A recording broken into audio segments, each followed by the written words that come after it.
Hello everyone, welcome to the 14th episode of Percussion Discussion Show hosted by Gappu Cajon. This is Khwab Haria from Mumbai for those of you who don't know me. Uh, and I am extremely excited and can't wait to invite our guest for today, this young, incredible, dynamic talent, Raghav Mehrotra. But before that, let me tell you, for those of you who would want to see all the previous 13 episodes of Percussion Discussion Show, go to YouTube, go to Gappu Cajon's YouTube channel, and you'll find all of them there. Additionally, we also have it on podcast for our listeners. Go to Spotify, go to Apple Music. Just search for Percussion Discussion Show hosted by Gappu Percussion. Without much ado, I see Raghav here. So without much ado, let me just invite Raghav. Hello. Hi, how are you? Hey Raghav. How are you? I'm It's an absolute privilege talking to you like this for the first time.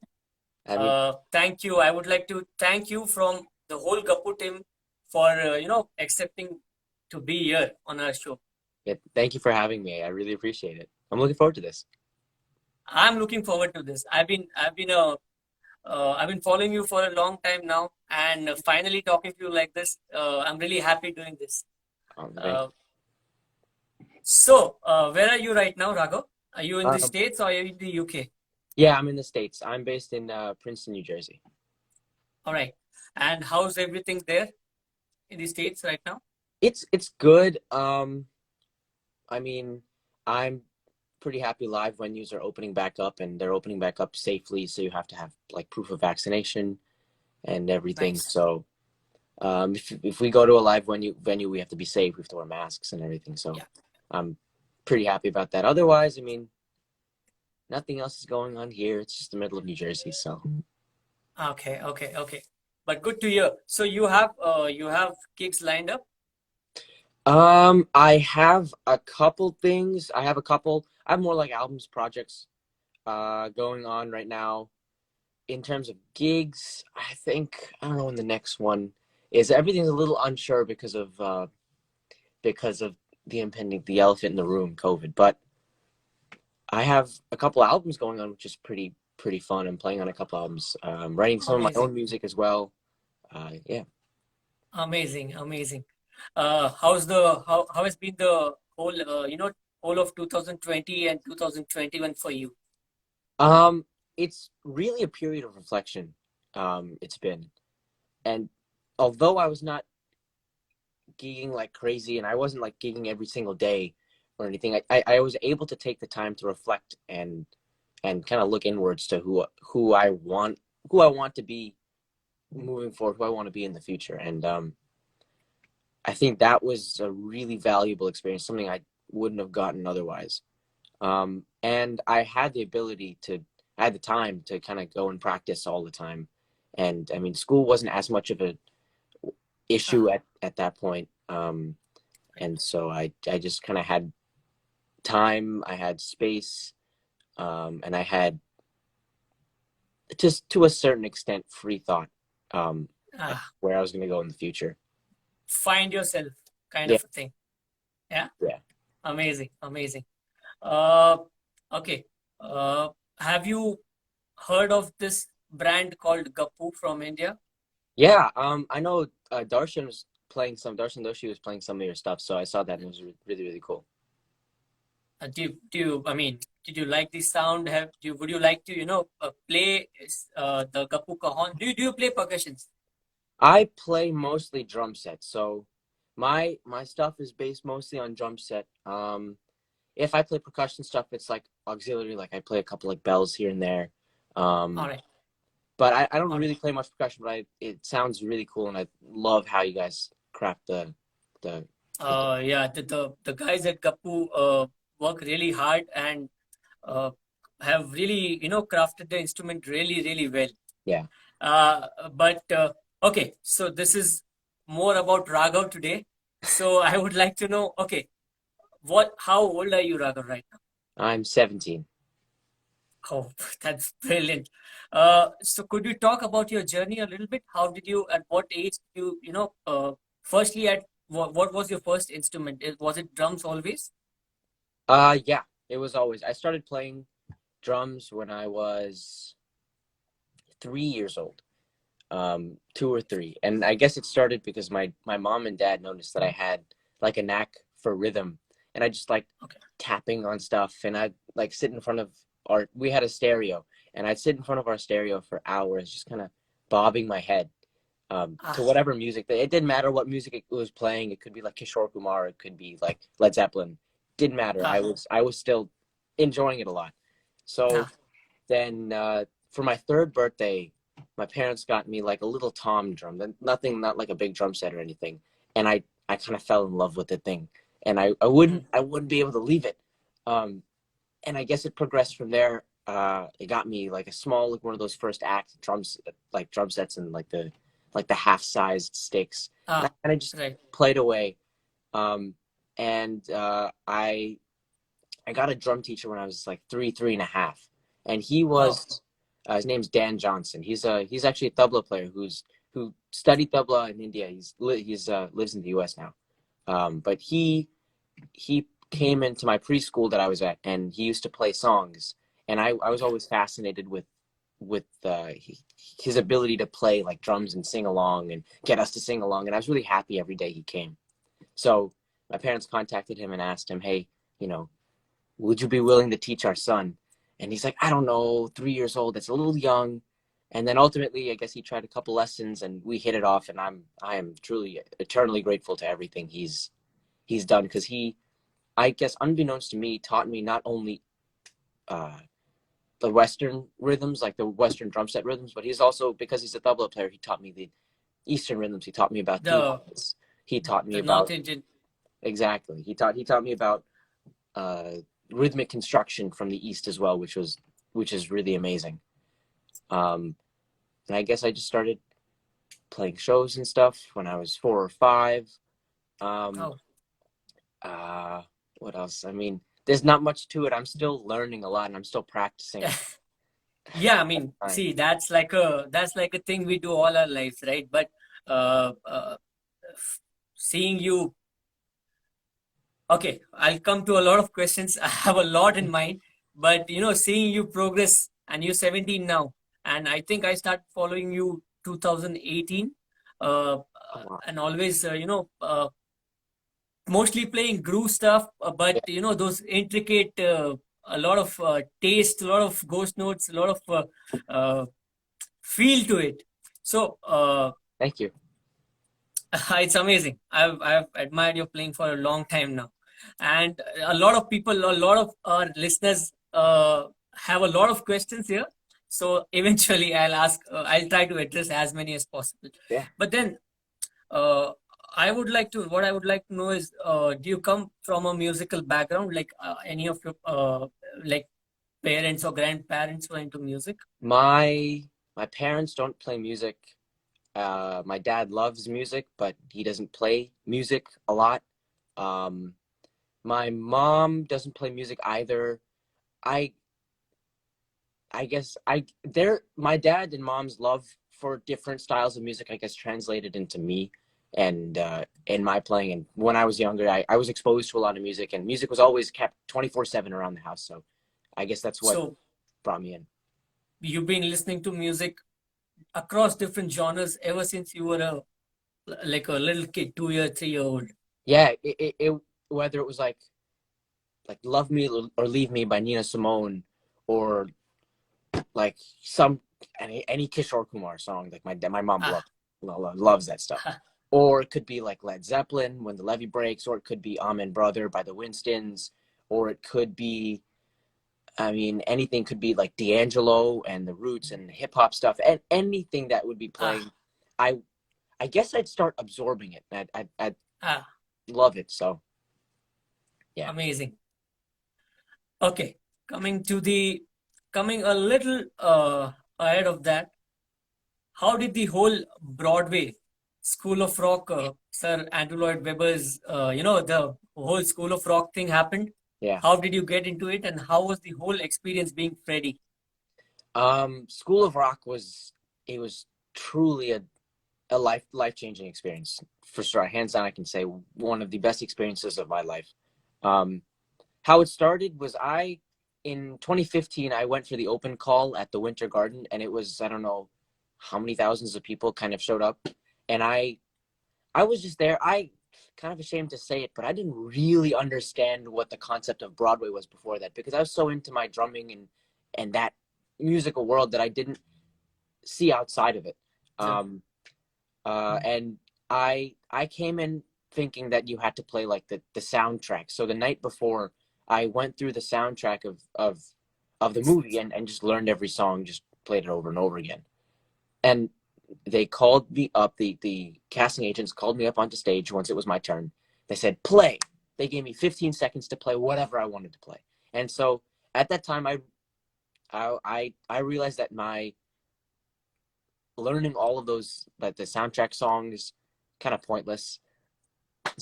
So I just kind of improv something. I played something, and they seemed to like it. And then after that, after I finished playing, they said, "Can you sing?" And I said no. I don't know why I said no. I could have tried, but I said no. And they said, "Well, are you sure you can't sing?" I said, "Okay, no, sorry, I can't sing." They said, "Okay, bye." And for a couple of months, I was disappointed in myself. I was like, yeah, I mean, I should have sang. I could have sang Happy Birthday. You know, that would have been better than saying no. But after a while, they called me back, which was surprising. It was really awesome that they called me back. They gave me a chance. And through every callback, I learned to sing. I learned more of acting. I learned to dance a little bit, because that's all the things that I had to do in the show. And I had no prior experience whatsoever. And that experience, the audition experience at least, taught me a lot to be receptive. It taught me about adaptability, and I think most of all professionalism, because 1,600 people a night in an audience for, I think I did about 500 shows. Over 500 shows. Yeah, 500 shows once I was Freddie. 1,600 people a night. You have to put your best foot forward every single night. Every night. Regardless of, you know, how I was feeling, how much because I was still in school as well, how much homework I had, how tired I was. I kind of checked all of that at the stage door. When I went in, I was an actor. I was a working professional. And I mean, I loved it too. So it never actually felt like work, but I was technically a working professional. So I had to keep that mindset. But how was it getting your acting chops? I mean, that was interesting. I had to learn everything from scratch. So, I mean, I don't consider myself a very good actor, but I guess, I mean, I learned it along the way, and I'm thankful to those guys, because they're really helpful, and they taught me really well how to adapt to like mess ups or slip ups on stage, taught me to adapt to improv kind of situations. It was really great. Amazing. All right. Going to the next question. I feel, I mean, this is my personal question actually. Yeah. I feel there's a lot of Carnatic and Hindustani kind of rhythm influence in your playing. I don't know if I'm right, but could you just talk about it a little more? Yeah. I think I was, from the first drum teacher that I had, I think I have been exposed to like Hindu rhythms constantly, but it's never really been a conscious part of my playing other than learning conical. It's never really been a conscious part of my playing. I've never paid too much attention to integrating that stuff until, I mean, learning conical, of course. That is where I guess I saw the beauty, and it's a real, all the Indian rhythms, it's such a reservoir of rhythm, and it's something that a lot of people don't tap into, and the people who do tap into, it's amazing how they can twist the rhythm and use those concepts and blend it with like Western concepts, and correct, you kind of get this fusion of Yeah. music. So how long have you been, learning and spending time doing Konoko? Um, I s- I started learning conical from Steve Smith, I think at a drum camp, and since then it's been a part of my playing, and every time I can get like an opportunity to play conical, I do, and every time I can like get an opportunity to learn about conical, like I learned about conical a lot from watching uh, uh, BC Manjunath on BC Manjunath BC. Manjunath ji, Yeah, sweet. he's absolutely Oh, he's incredible. yeah. He is absolutely incredible. And the video where you are playing his composition is amazing. Thank you, thank you. It He's, really yeah, he's a lot of young drummers, shared that, uh, got inspired from that video of yours. that's insane to think about. That's weird. Amazing. Uh, do you speak Hindi? Not really. I can understand Hindi, but I don't really speak it well. Have you ever traveled to India? Yeah, most of my family lives in India, so I have Okay, parents are back here, and I have a couple relatives who live in the States, but a lot of them are back in India. amazing. Yeah. Have you ever played a Bollywood gig? Have I played a Bollywood? I I don't think so. Yeah, I don't think so, but I'd love to one day. Amazing. Okay, since we are talking about Bollywood, who is your favorite Bollywood, composer, music director, That's a heavy singer? question. Hmm. I for composer, I can say, huh.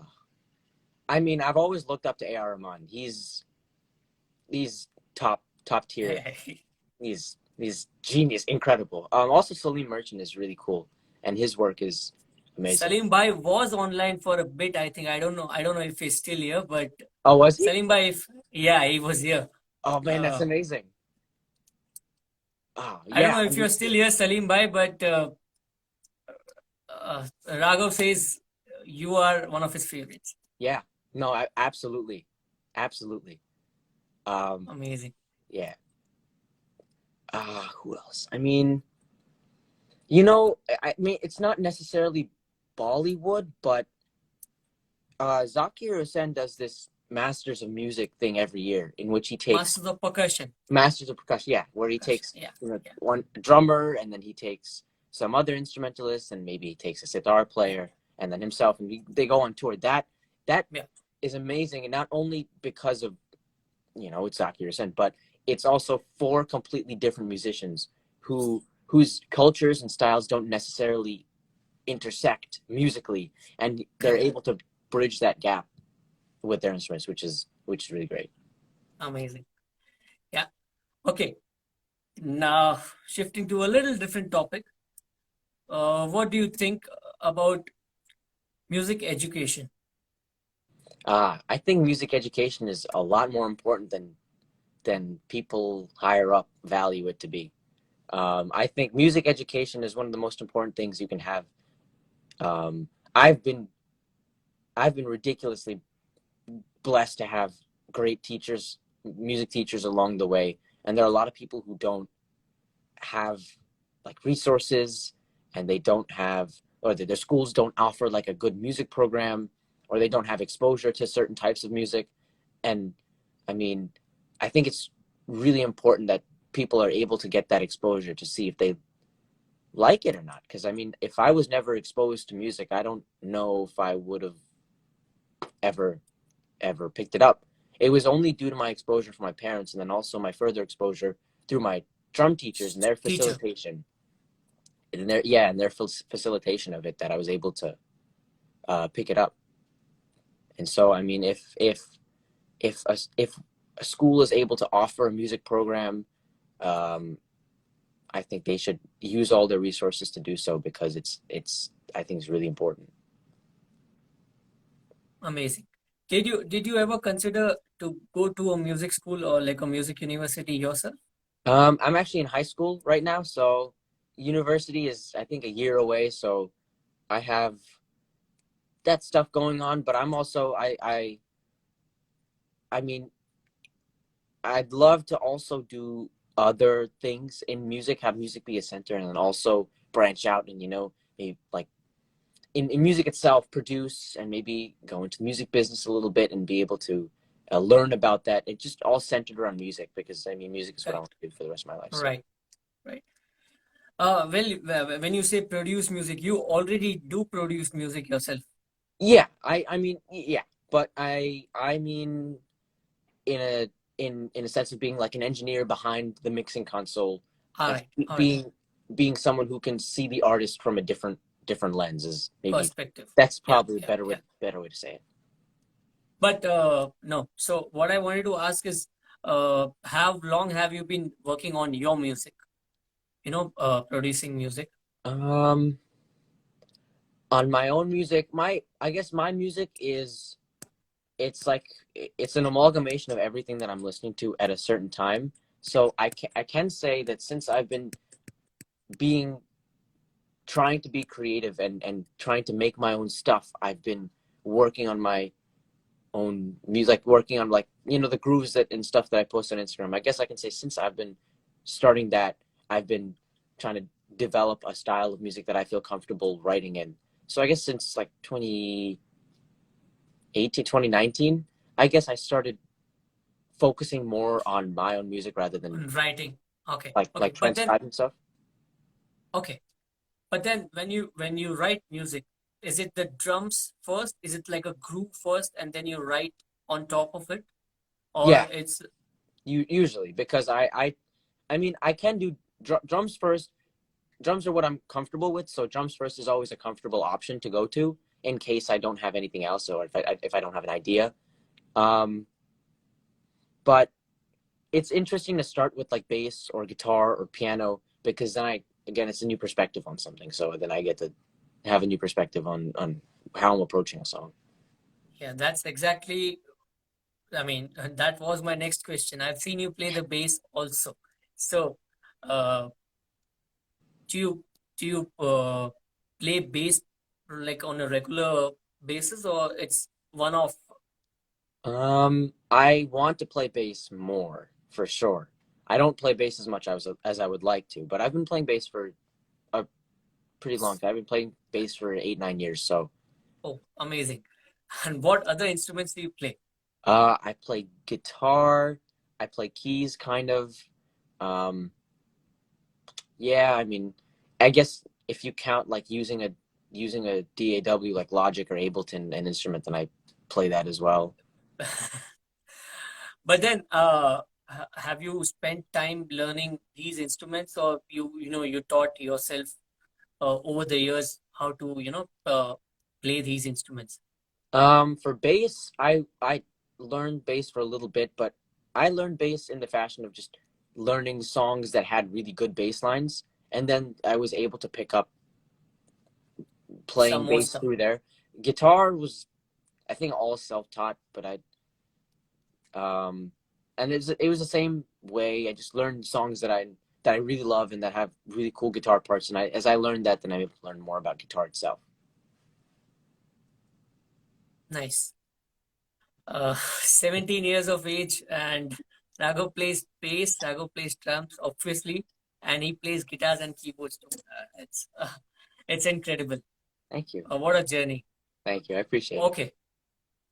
Next is I have a question from some drummers here, Yeah. and also I have some questions from the team of Gappu. So I'm going to take some of them. How many hours do you practice drums now, and how many hours did you practice drums early in your drumming early age? I would say. Um, when I was younger, I probably practiced like 8 9 hours a day. I would come home from school and just practice. Before school, I'd just practice. I felt bad for my Huh. neighbors.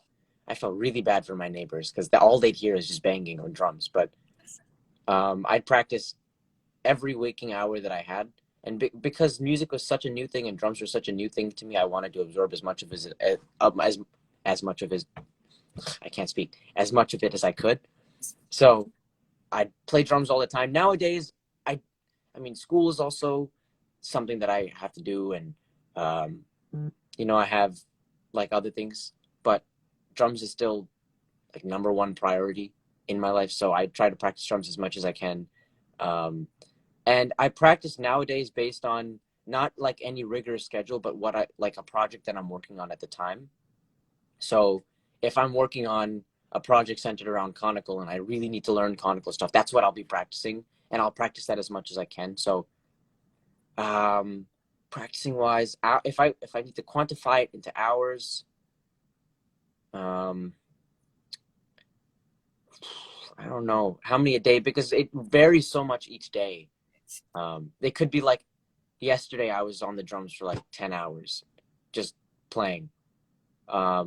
And the day before that I was on it for like an hour or 2 hours because I had like a concert. So Right. I guess it varies a Cool. lot, but oh, Uh, my bad. oops. No problem. Yeah, I try to practice as much as I can. Everything's falling. All right. All right. All right. So yeah, I mean, uh, what does it take to be a good drummer? Um, what? That's a really good question. What does it take to be a good drummer? I mean, there's a lot of things, Yeah, but could you, briefly summarize your thoughts on this? um, I think you need to have an open mind. Especially, I think with all music, you need to have a really open mind because music is solely up to the listener, right? The way music is interpreted is up to the listener, and you have to be able to accept different viewpoints of music. Um, like some people can think uh, like free jazz is like completely out there and it's crazy, but some other group of people can think that it's the most revolutionary thing in the world. And you have to be able to value each opinion for what it is and bring it together to form your own. Um, and also, I think listening is really, really important. Um, it's because as a drummer, at least, I think our technical job is to like keep the groove and stay in the backbone. As much as I'd like to solo every single night all the time So and true. keep playing, we have to stay in the backbone and play. And so being able to So listen true. to the instruments around us and like listen to a band leader, that's also really ridiculously important. Um, and I also think patience is really important, and not just for drums but for music as well.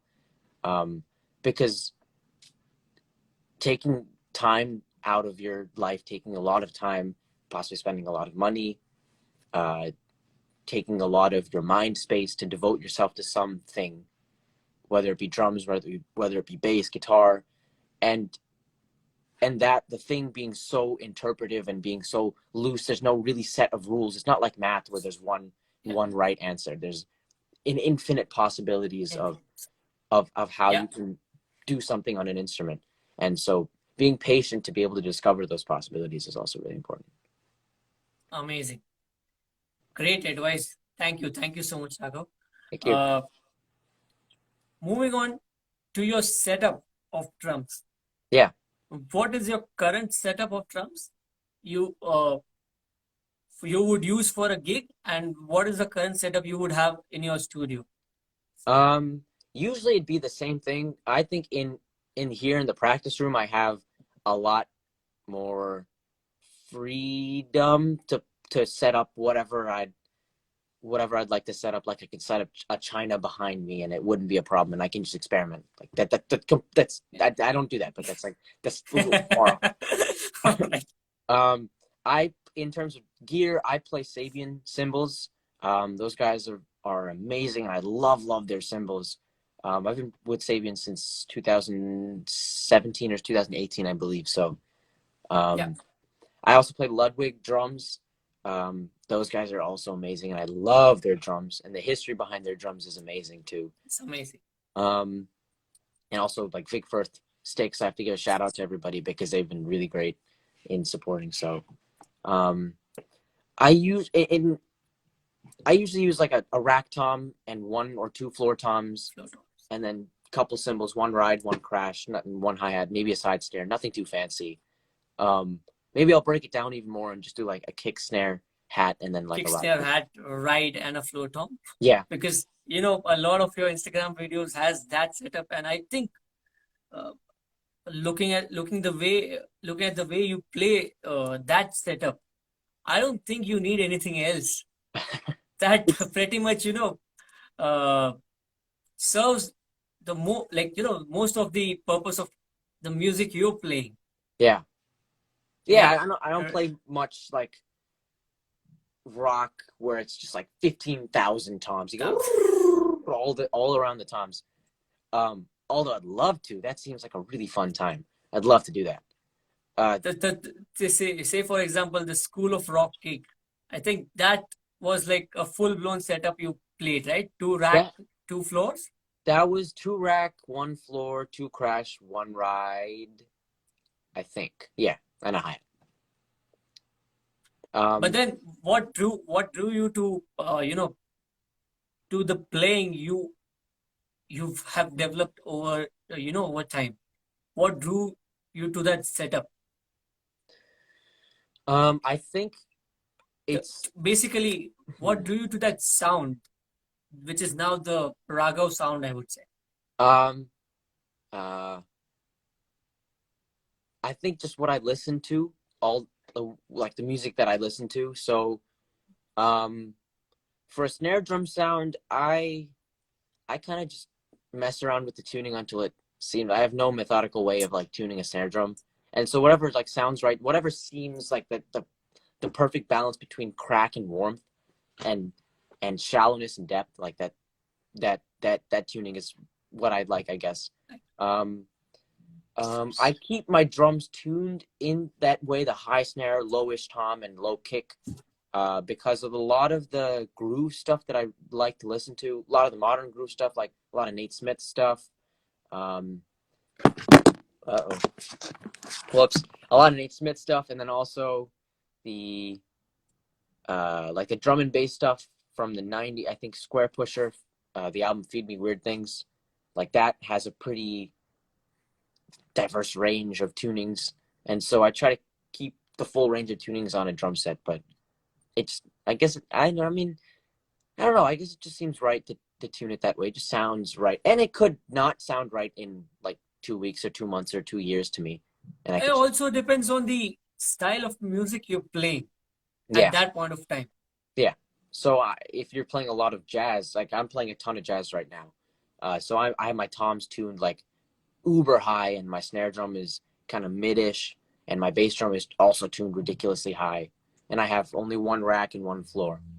Right. Are you still into the Miles Davis, Yeah, John Coltrane? always. Because I think a couple of months back you did this uh, workshop for Music Rally with Darshan. Yeah, yeah, That's when I think you mentioned uh, that time you started listening to more of Miles Davis and John yeah. Coltrane. I listened to a So lot of Tony Williams. Like Tony Williams was my favorite drummer at that point in time. Um, his ride cymbal work is obviously that's paramount. uh, But also his ability. Oh man, gee whiz. His ability to I'm gonna hold the phone now. His ability to end musical phrases with different parts of his drum. So like he'll end a musical phrase with his hi hat, and one time he'll end a musical phrase with his cymbal. Like the ability to discern between which is right and which is right for the moment is also incredibly amazing in his playing. And he's like one of the gods of drumming. So of course. yeah. So okay, coming to the next question. Who are your biggest influences ever since you started playing drums? Who've been the Biggest drumming influences. yeah First is Elvin Jones. I think he took over my playing when I started loving jazz in like 2014 or 2015. So like Elvin Jones is my favorite Elvin? drummer of all time. John Bonham, because of just the sheer power and the simplicity, but just the way he's able to serve the music is amazing. And Who else is my drumming influence? And I guess right now, I say Marcus Gilmore. I love his playing, and I love his the way he's so smooth around the drum set, and his flow of ideas is so effortless, which is something that I guess everyone really envies. Being able to And articulate ideas so well and being able to have them so smooth around your instrument that it's almost like if he messes up, he already knows what to do, and a mess up is really never a mess up because he knows everything that works. it's a nice mess up. Yeah. It's a nice mess up. At But that then, point, yeah. yeah, I've been lucky to witness him, play live when Zakir ji got him to India. So I mean, he's amazing. And what do you think about the double hats? Oh, that's amazing. It's so ingenuitive, the double hats. That's I mean, that's amazing. I think he also does triple hats at one point. And Yeah, he does. he He does like does. double kick and double hat. I mean, his left foot. It's amazing. I I've Oh, lost your hello? voice. Yeah, you're back. I'm back. Okay. Like Yeah, his left foot agility is insane. So true. he's the best. Kaz is here. Hey, Hey, Kaz. Kaz. How are you? Nice, amazing. Okay. Uh, what Indian musicians have you collaborated with up till now? Um, who I've collaborated with?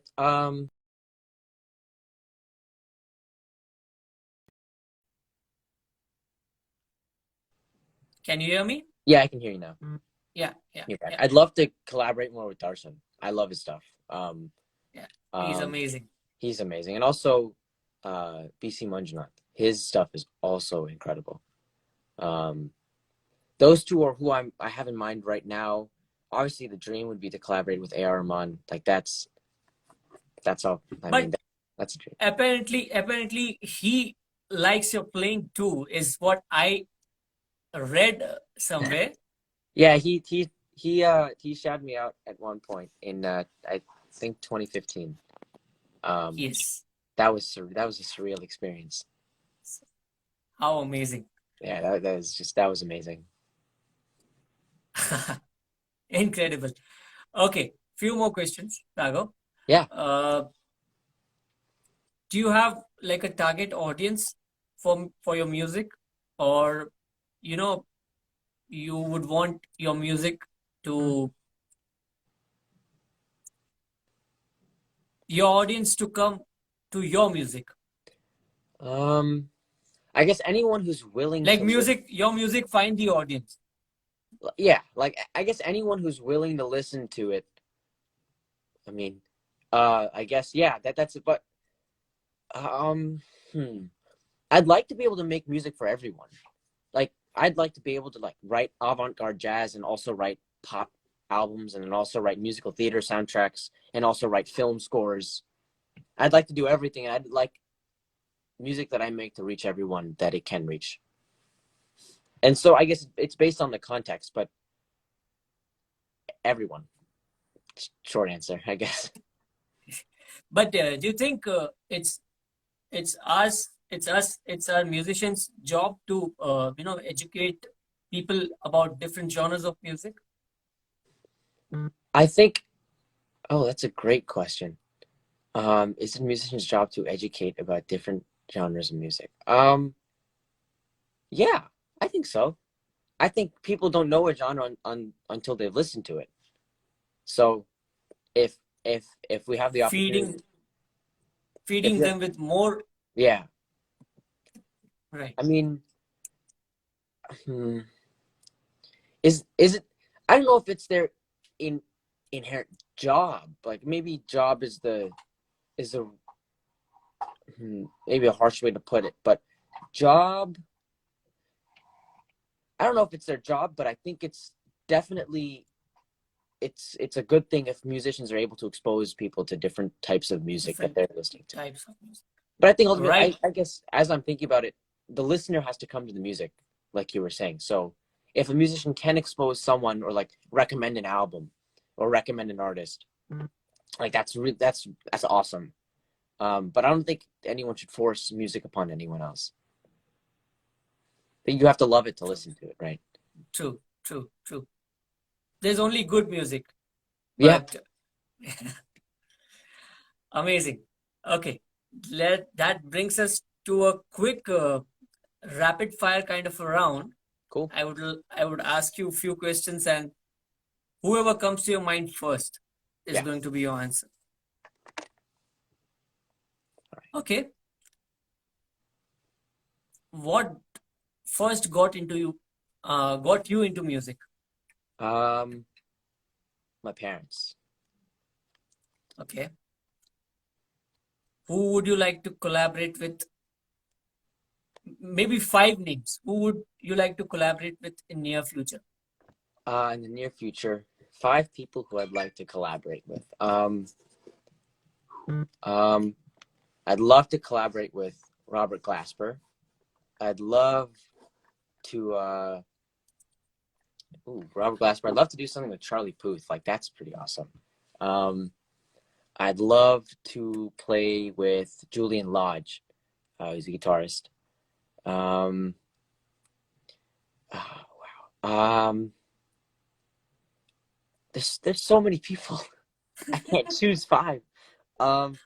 I'd love to play with any time in my life. I'd love to play with Zach Kirji. That's a dream. That's truly like a dream of mine. And also Jacob Collier, 5th. Love to do something. Amazing. Yeah. Great. Okay. What was your first drum kit? First drum kit was a Ludwig Junior kit, actually. What was your first pair of drumsticks? I think one of like the first act, like those tiny half-size like drumsticks, those things. Okay. Whom did you play your first live gig with? My first drum teacher, like Dan Johnson. What was the first record you played on? First record I played on. I did an album with the Broadway community called Broadway's Carols for a Cure. It's like a Christmas album, but you do it with like the Broadway community. So the cast of Hamilton was on it. The cast of Phantom of the Opera was on it, and I did a drum feature on the School of Rock part of it. And what age was that? I think I was 11. Amazing. Okay. Now I'm going to call out genres. What drummer comes to your mind first? You just need to name the drummer. Cool. Rock. John Bonham. Jazz. Alvin Jones. R&B. Questlove. Drum and bass. Drum and bass. Right now, Jojo Mayer. World music. World fusion. World fusion. Daphnis Prieto. Latin. Daphnis Prieto. Maybe Antonio Sanchez there. All right. Okay. What are your favorite, like, 5 albums of all time? Oh, wow. Favorite 5 albums of all time. First one is Physical Graffiti by Led Zeppelin is one. A Love Supreme by John Coltrane is one. 4 and More by Miles Davis is one.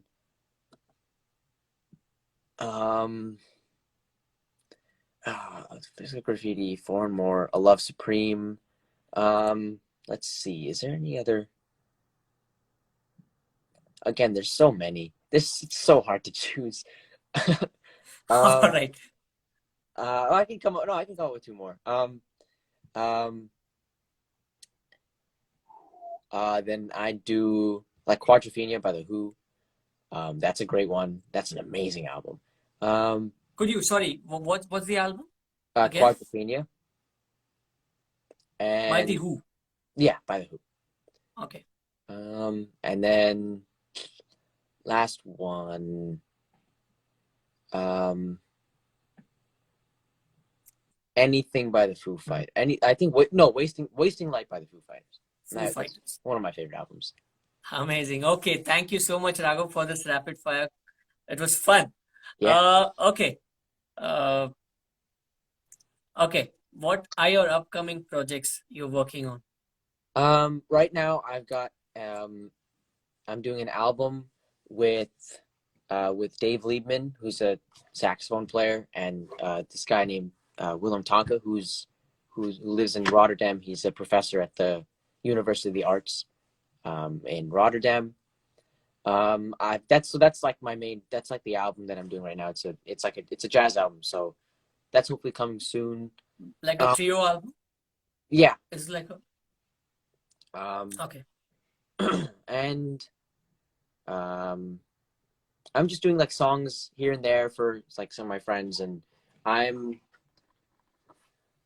trying to set up a lot of gigs with a lot of new people who I've never played with before, people who I met, I guess, over COVID, and over quarantine, who I've always wanted to play with, and now I'm getting to play with them. Yeah, just that's the main album right now. But if I can get gigs, then I kind of put them on my Instagram as well. So. But do you have any upcoming tour? As of right now, no tour yet. Okay. And do you record drums in your music room here itself? Yep. I have mics right there. Yeah. Yeah, I record here. Amazing. Any plans to visit India? As soon as possible. Most of my family's there, so I'd love to come back. We would love to have you, and we would probably, want you to do drum clinics and like a tour, India tour. Yeah, I'd love to. Okay. Last two questions. Yeah. If you could change anything about the industry, the music industry, what would it be? I know it's a difficult question, but if I could change anything about the music industry, what would I change? But given a chance at 17, what would it be? I guess that changes as I get older, right? My perspective changes. Right now, what would I change about the music industry? I wish like streaming services would pay their artists a little more. I think that's like criminal to pay an artist not enough, because the artist is the one who has the music that people flock to. So why would it be that you're not able to pay them as much? Right. Yeah. Okay. One message to all the listeners, all your fans and all the listeners here. Thank you. I guess whoever's listening, thank you for listening, and thank you for coming. Oh, that's what I was supposed to say. But it's an absolute privilege to have you on the show. I would like to thank you from the whole Gappu team for your time. It was amazing talking to you, Raghav. We would love to see you soon in India, perform and do masterclasses and clinics. Yeah, I'd love to come. Love to come. Thank you for having me. Thank you again for the time, Raghav. It was a great session. Thank you so much. See you soon. Take care. Bye-bye. Bye. Okay, guys. So that was Raghav. What an incredible session. Thank you all for tuning in. This will be on IGTV, on YouTube, on Gappu's YouTube channel, and on podcast as well. So subscribe to the YouTube channel for all the other episodes. And we will be back again with yet another incredible percussionist drummer very, very soon. Thank you. Thank you for tuning in. Thank you, everyone. See you. Good night.